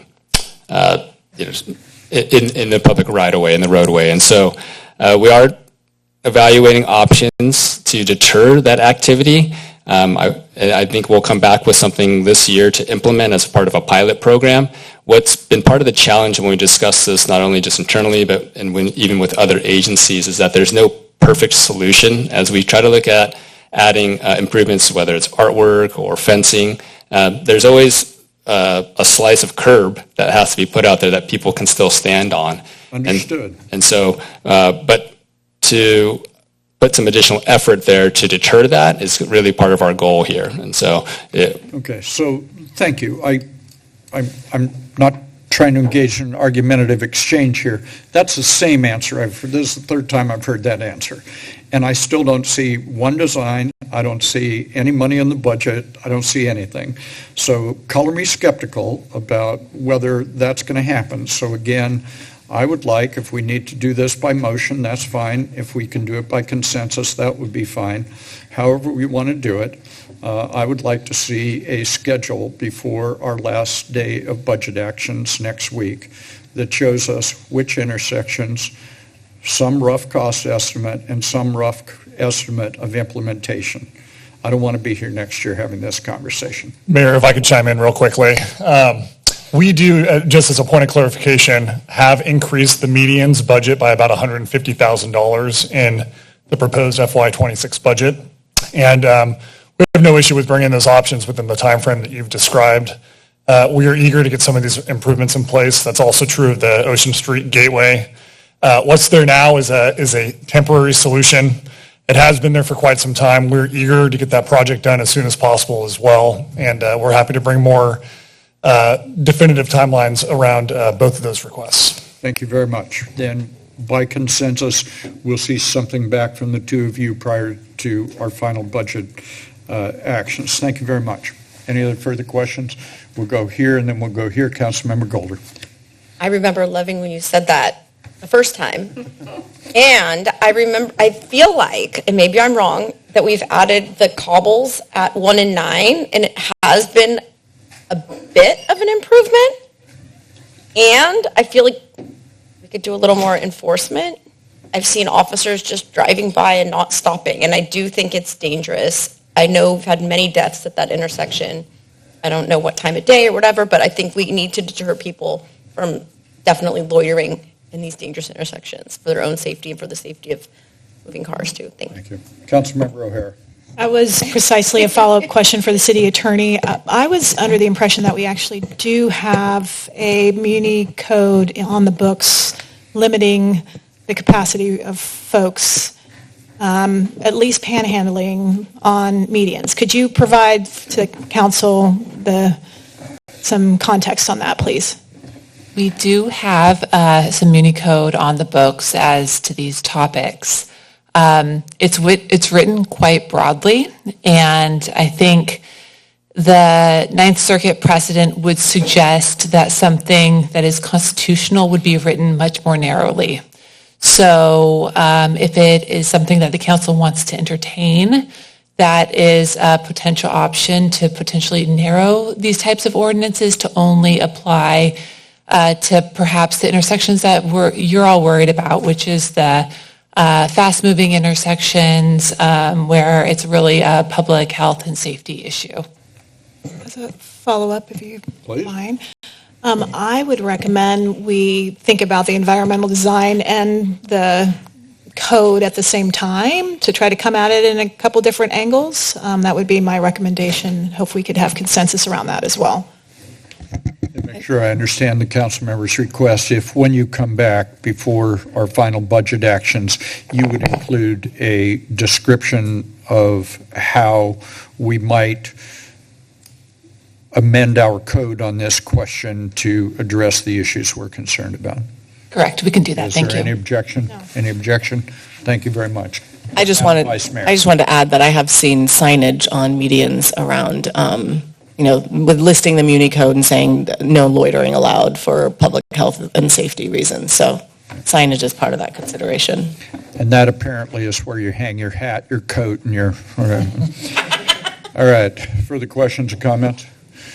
Thank you. Who's in the barrel next? That concludes our presentations for the day. Okay.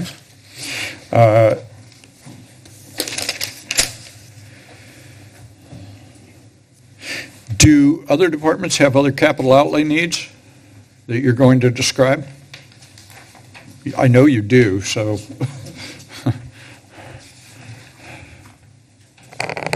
Ms. Cabell, good afternoon. So I can kind of address that. Yesterday what we did is in the capital investment program, we talked about the general fund projects that were there, and so that was really our touch on that $3 million that we have provided for the CIP fund. We touched on that yesterday, so we did not ask the departments to come with additional presentations or anything. So today was kind of everything except the general fund. Yesterday was the general fund projects. Okay. So that at least for me raises a question around, we have not had a discussion, I don't think, in depth. We certainly didn't yesterday about the Parks Department and its capital outlay needs. It's a large department with large capital outlay needs. And so I'm interested anyway in discussing that today, given that we don't have some other venue between now and final adoption of budget. So we asked the CIP process that we went through was that everybody submitted the projects that they requested. We went through the criteria that we talked about yesterday, the health and all policies, the immediacy, the need, and that was the evaluation that we did. And then from there, selected the projects based on priority that met those, that kind of rose to the top, so that we could then determine how to allocate that $3 million. So we did that a lot before. We actually came here and kind of presented that when we did the one-on-ones. So that was our, there was an analysis that was done when everybody submitted their request for CIP. I think what I'd like to do is, if the council has no objection, I do think that is the one department. I don't think we need to do that with the police department. We know how do we replace police cars. We've talked to the fire chief about how that whole business works and how they're planning for things. But parks, to me, is closer to the other conversations we've had today with regard to their capital outlay needs and unfunded capital outlay needs. So I'm interested in that. We can do that one of a couple of ways, I think. We could take a break until 2:45, so you and Parks and so on could be prepared, and we'll reconvene it at 2:45 and have that conversation. We could do it later when we get to our final actions, although I'm not enamored of that as a way to do it. There's a lot of hand signals, steal second, hit behind the runner going on here. So I will give you all a minute to make a plan. These are city manager and parks director hand signals. I'm seeing that.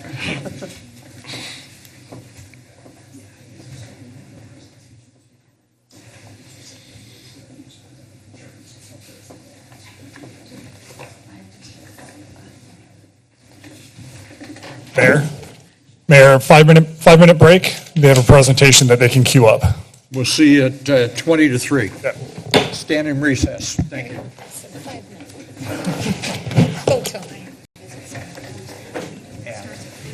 So I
Santa Cruz City Council is back in session. Now, in an abundance of caution, I am going to ask the clerk to call the roll to establish a quorum. Thank you, Mayor. Councilmember Triguero. Present. Brunner. Present. Newsom. Present. Boulder. O'Hara. Here. Vice Mayor Kalantari Johnson. Present. Mayor Cooley. Present. A quorum having been established. Ms. Cabell, good afternoon. Good afternoon. So to expand a little bit on the Parks and Rec CIP, we are, as a general fund, contribute, as I've mentioned, the $3 million. Parks is a little bit unique in that they also have other funds. They have their parks funds, they've got Quimby funds, they have parks impact fees. So their entire CIP that is part of the 2026 budget is just over $1 million.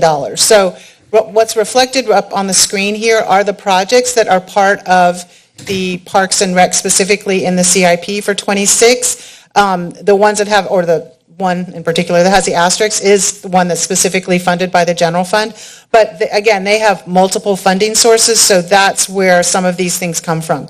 Now, I'm going to turn it over to Tony, who he can explain or expand a little bit more on those funding sources and how that those decisions of what ones to fund, what projects to fund with which funding, how that process happens. Very good. Thank you. Mr. Elliott, as you're approaching, let me thank you on behalf of the council. Please extend our thanks to your entire staff. You are, for many people, like so many departments, are the folks that our constituents deal with. They don't deal with us as much. They deal with all your folks and police and fire and public works and so on. And thank you. You happen to have, I think, the good fortune of heading the Department of Happiness for so many people. So thank you very much for your good work. Thank you for that, Mayor. We like to say internally we're either making dreams come true or we're the fun police. So yeah, we'll see. Depends on the day. But appreciate those comments. And yeah, the Parks and Rec team is definitely honored and privileged to do this work. So thank you for that. Thank you for the opportunity also to get our thoughts in order for this brief presentation here. So as Director Cabell mentioned briefly, the Parks and Recreation request for fiscal year 26 is $1.06 million. The only portion of that is general fund is the $80,000 related to the Pogonip Clubhouse. The rest is derived from our impact fees, so Quimby fees and the park facilities tax. So those are impact fees assessed at $3 per square foot for new development, and those are dedicated to Parks and Recreation capital investment improvements, to some degree maintenance projects as well. So in total, 1.06 for fiscal year 26. In the budget, you'll see our 5-year CIP plans or hopes as well. So that number over a 5-year period is a little over 15 million. I believe it's 15.7 if I'm not mistaken. Yeah. So that's the plan for the next 5 years. Now, with that said, once we get past fiscal year 26, things get a little blurry. So what we're trying to do and what we've been working on is really understanding our capital investment needs in a more clear way so that collectively we can be more strategic for the future. So over the past several months, we've been working on the department's first facility condition assessment. So we're working with a vendor called Bureau Veritas, looking at every single one of our parks, trails, facilities, the wharf, golf course, everything. Trying to understand what condition are those assets in, how much life is left on those assets, what's the criticality from a safety standpoint on those assets, and then factoring in prioritization of those based on the criticality of needs, but also things, I believe we have an equity score that's related to those projects. So that's a project that is underway and that we will bring back to City Council this fall to really start having more conversation around. And it may be in the mid-year, it may be in future budget discussions to really look at that facility condition assessment that'll shape strategic planning in terms of how do we fund these things, what do we want to prioritize, but those decisions will be data-driven based on that study. That can also help us, again, from the strategic lens, help inform us what is fundable and with what mechanism. So some projects may be fundable through bond measure. Some others may be through federal or state grant funding. Some may be ripe for philanthropic or local donor investment. So as we think about that facility condition assessment, again, it'll paint a really clear picture for us in terms of CIP needs moving into the future. On the topic briefly of our impact fees, so Quimby and park facilities tax, we have been working over the last year, not successfully just yet, but we're continuing to work on it, but working on updating those fees. So $3 a square foot for new development is a very, very low fee. So in the spirit of cost recovery, in the spirit of matching fees and that nexus that we talked about yesterday with the actual needs, we're looking to update those fees in a proposal that staff would bring to the council this fall. So that would give us an opportunity, give the council an opportunity to update both Quimby and park facilities fees that would go into long-term CIP investment for Parks and Rec. Last thing I'll mention, and this is a little bit anecdotal, I think Parks and Rec, we are uniquely situated as a department within the city to leverage donor funding in our system. So currently we have around $30 million of donor support, donor investment going into the city park system. So roughly 15 to 20 million of that is the investment being generated through the Museum of Natural History into the museum over at Tyrrell Park, improvements to the park. But this includes things like improvements to Sergeant Derby Skate Park, to a number of assets and amenities throughout the system, upwards of about $30 million. So that doesn't show up in the budget. Elizabeth and I were having a conversation just a moment ago. How could we reflect that in the budget? But there is a lot of investment through donors, Friends of Parks and Recreation, through the Community Foundation of Santa Cruz County being invested in our park system. So ways that we can capture that and help tell that story as well. That's my general overview. Happy to answer your questions. Let me see if there are questions. What I want to do is, we have two council members who have a meeting they need to go to that needs them to establish a quorum. And I believe that is Councilmember Triguero and Councilmember O'Hara. So let me see if the two of you have questions. Oh, I'm sorry. Excuse me. Councilmember Brunner, Councilmember O'Hara. Almost had it right. There we go. Let me give you the opportunity to ask any questions. So if you need to go establish your quorum, we can do that. Well, that went quick. Thank you. Councilmember O'Hara. No, but thank you for the hasty preparation. I'm sure you would have run back to get your coat on, and happy belated birthday. I think your birthday was yesterday. Appreciate we already had an opportunity also, the director and I, to kind of go over the CIP, so I don't really have any specific questions other than to say what your statement about the donor focus on some of the infrastructure projects, that should be part of our budget considerations, though, right? Like, that's revenue in and expenses out. So I just want to make sure that context is clear.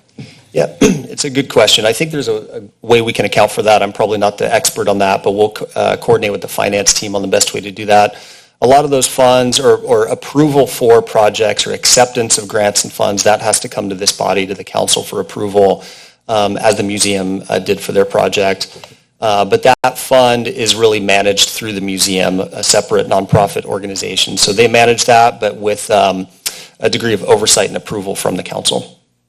Perfect. I think it paints it creates a broader stroke of what we are actually focused on. I mean, because, as we all know, when times are lean, our favorite fund department is usually the first to be hit, right? And so the fact that we have community donors, such a strong sense of ownership, pride, and connection around Santa Cruz with our local parks, I think that really does benefit us. So I think the more we can have that in front of the council, especially in these bigger conversations, because when you look at the slide, it seems very minimal what we are focused on with parks, but there is so much more. So I just appreciate those comments. And if I may, excuse me, just a brief comment on the donor side. The donor investment in our park system, it comes and goes, right? So I think that, while a very nice to have piece of the puzzle, and again, a somewhat unique one that we can leverage through Parks and Recreation because of the user base of the park system. We know that long-term, there are a lot of assets in the system that aren't, very appetizing for donor investment. We're improving the septic system at De La Viega Park right now. So not a lot of, family names want to go on a new septic system per se. So a lot of that CIP need, we estimate currently over $100 million, and that's just one department among many. With deferred maintenance, we'll get, I think, a sharper sense of what that deferred maintenance is. And again, we can prioritize that through whether donor investment or general fund CIP investment into the future. And I think, if I could follow up on this for a second, that wonderful event every year, the first day of Little League, is such a spectacular event. All the young boys and girls are just thrilled, and their families are thrilled. It's such a celebratory moment for our city. And you pointed out to me this year what was donated by way of scoreboard, sound system, grass from the infield at AT&T Park, and infield dirt that is the same that's used in Major League Baseball parks that were brought in by local contractors and so on. That is so wonderful. Now, we can't rely going forward on the kindness of strangers, but but acknowledging that it is a good thing to do, both because it encourages people to do things, they get some recognition.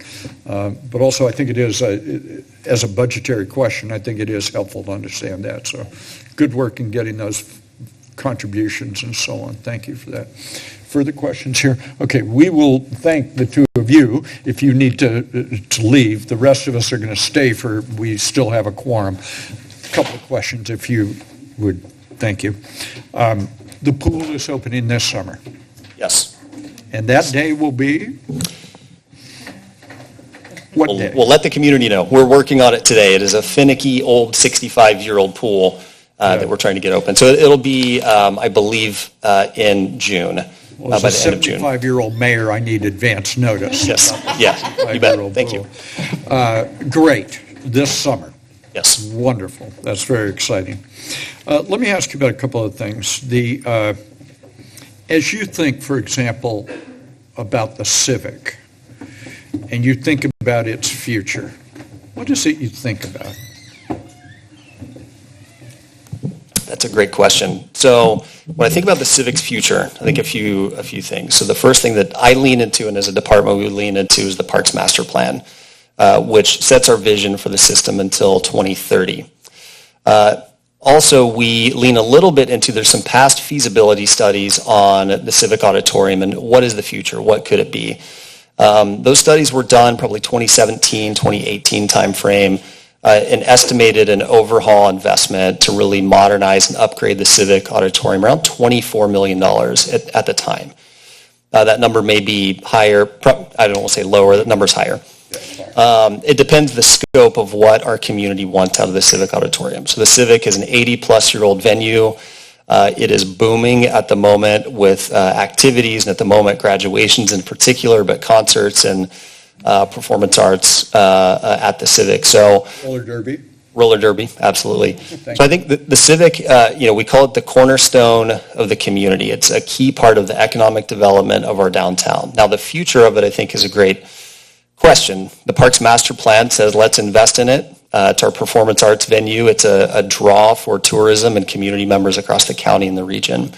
But in the context of new development and the Warriors Arena that was discussed a couple weeks ago, I think some really healthy discussions around what is the future of the Civic.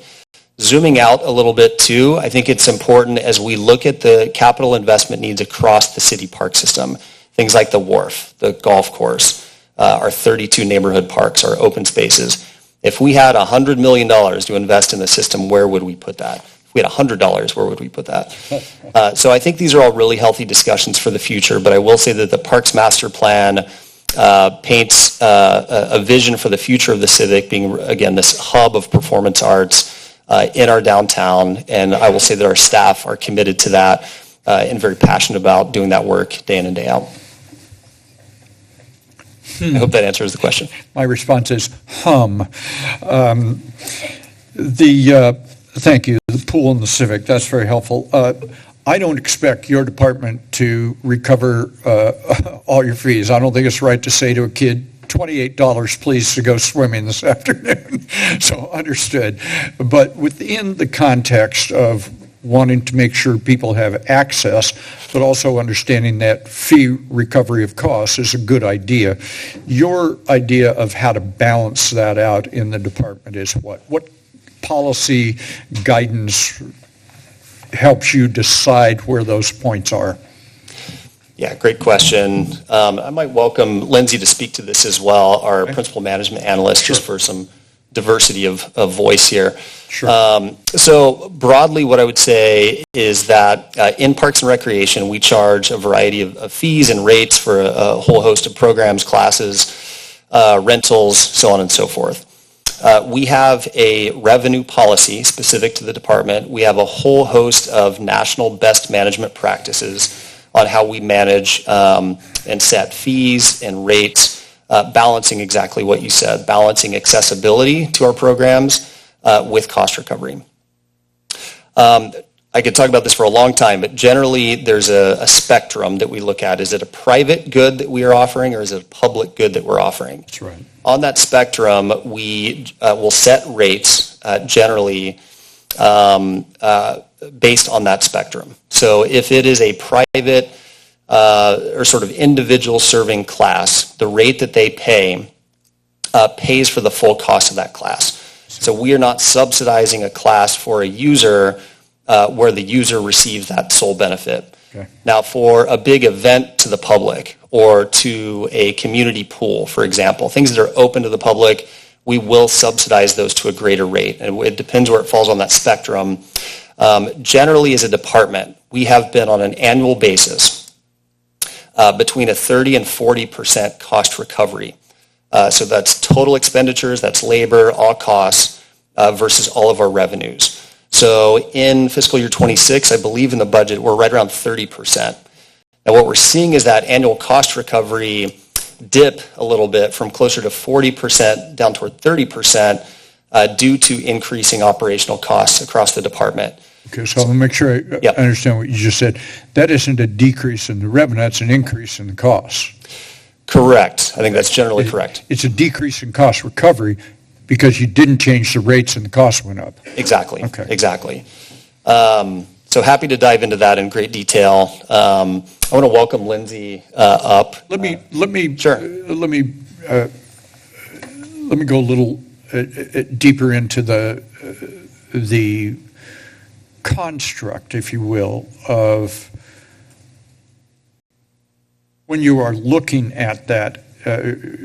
I imagine, am I right? I'm imagining there are some kinds of best practices in the industry, standards in the industry.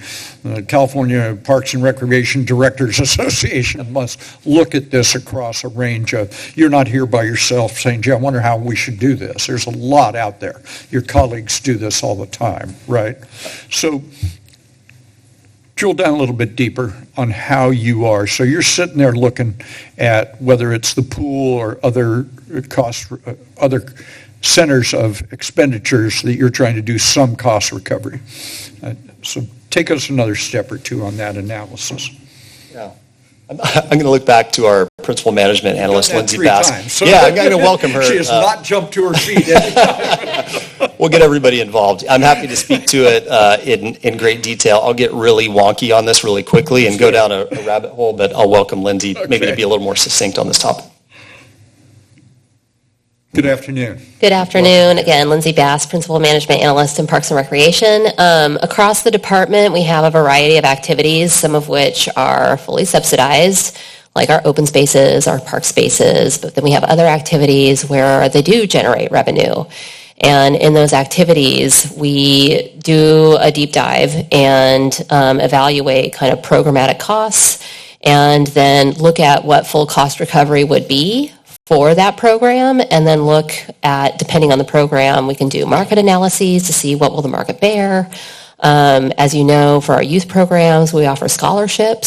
So for those who may not be able to access the programs at the rates that we're offering them, there are other avenues for them to gain access. So we have other groups like the Friends of Parks and Recreation that help us to subsidize and increase access to those, so it's not just the general fund that's subsidizing. some of those cost recovery efforts. But within each of the different programs, we do have cost recovery targets that we're working with the different supervisors to meet those cost recovery targets. Now, the upward pressures on operational costs do make that difficult to maintain fees at a level where the market will bear it. And so that's, I think, a place where we're trying to work at where on the margin can we even overcharge. So get more than 100% cost recovery in certain areas to help that offset and subsidize other parts of the department. So it is an area that we're very much engaged in. We've actually started increasing in accordance with the master fee schedule.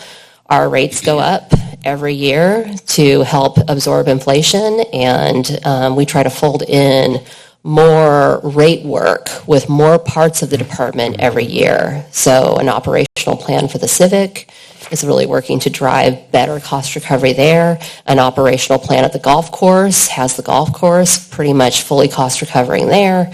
And so rolling that out to more parts of the department so that we can keep ourselves in that 30 to 40% range, but even increase, right? So right now, the department is bringing in, we'll budget conservatively around $5.7 million of revenue that we'll bring in through fees and different charges. Okay. And then we're delivering upwards of $6 million every year. So we overperform typically. But we're really trying to figure out how can we take that next step change. So from now we're consistently bringing in over $6 million. How do we get to 7, 8, 9? Right. So that's where we want and need to go. Thank you. Let me ask you a question on that. Twice you've mentioned a concept that I would like to explore with you for a moment. You mentioned that I think you used the phrase market surveys. So I'm assuming that the concept we're trying to deal with from a budget point of view is price elasticity. What is the price elasticity where you get to a point and know now you're not getting that revenue? That's right. Great cost recovery if somebody would pay it. Exactly. Right? Exactly. Now you've tipped it over. So when you get those market surveys or elasticity analysis, what do you then do with that? You want to speak to golf course? Yeah, thank you for that question, Mayor. I want to use an example of the golf course. So we do this in great detail at De La Viega Golf Course. So we work very closely with our operator. They are really the industry experts in terms of that price elasticity and where our city golf course stands in the context of all golf courses in the area, the county or the region. So on an annual basis, we work with our operator. We look at rates around the region. So for example, Pasatiempo up the road, not an exact comparison to De La Viega Golf Course, but that's close to $400 a round at Pasatiempo. De La Viega, it's between $50 and $60 a round typically. But we've done several things. And those rates are not even close to the rates at Pebble Beach and Spanish Bay, which are $600 a round. So in terms of our strategy, we do a few things. So a few years ago, we did not have a dynamic pricing model.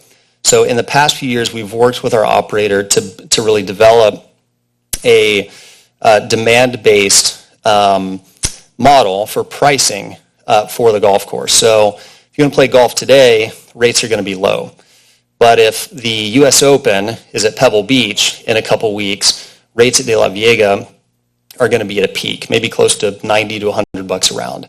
So we have that dynamic pricing model that we've put in place as a tool based on demand.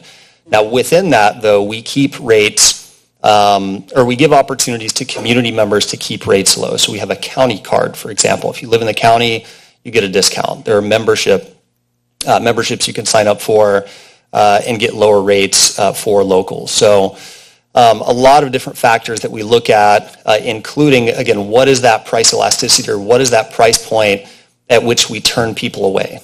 So there are also factors within that in terms of how many locals are golfing at De La Viega versus how many outsiders.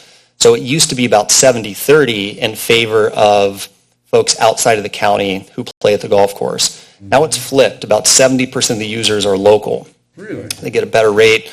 And so that's an opportunity, though, for out-of-town folks, almost a tourism development sort of thing.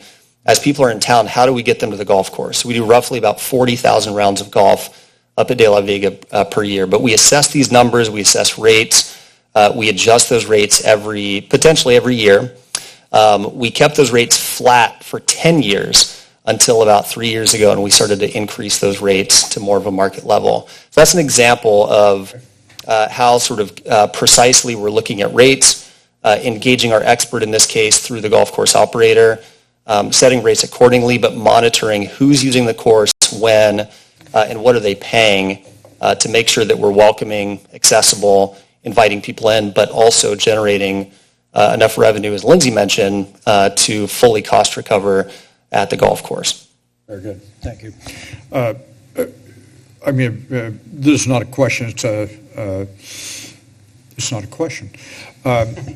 You mentioned the Quimby Act funds or fee ability. Will you go into a little more detail about our ability to employ that particular revenue strategy? Yeah, so the Quimby Act allows us to charge an impact fee, essentially a park impact fee. The current rate is $3 per square foot of new residential development. Quimby is, and I'm going to try to not get this backwards, Quimby is specific to subdivisions. Yes. The sort of mirror to Quimby is our park facilities tax. So another impact fee, the same rate, $3 per square foot, but that is for non-subdivision residential development. So the concept there, new homes are built, new community members come in, greater impact on parks, that's the nexus. Therefore, we need to invest more in our parks, trails, beaches, open spaces to provide that same level of service to new folks moving into the community.